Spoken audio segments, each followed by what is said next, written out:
Hello, আসসালামু আলাইকুম। তো আমি আবার নতুন করে একটা রেসিপি তৈরি করব।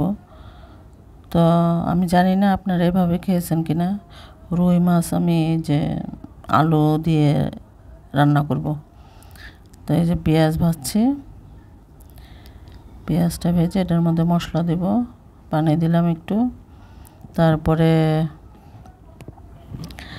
সব একে একে মশলাগুলি দিয়ে দেব, লবণ দিলাম, একে একে সব মশলা দেব।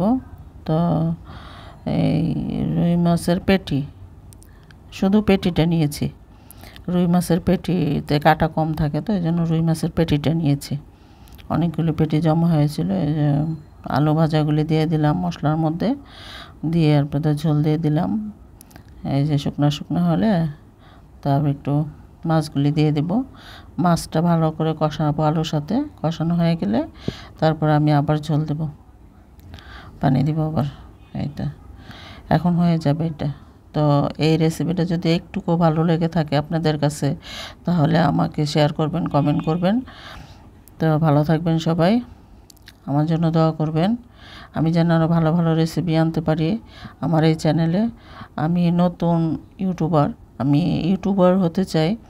তো ভালো থাকবেন, সুস্থ থাকবেন। আল্লাহ হাফেজ।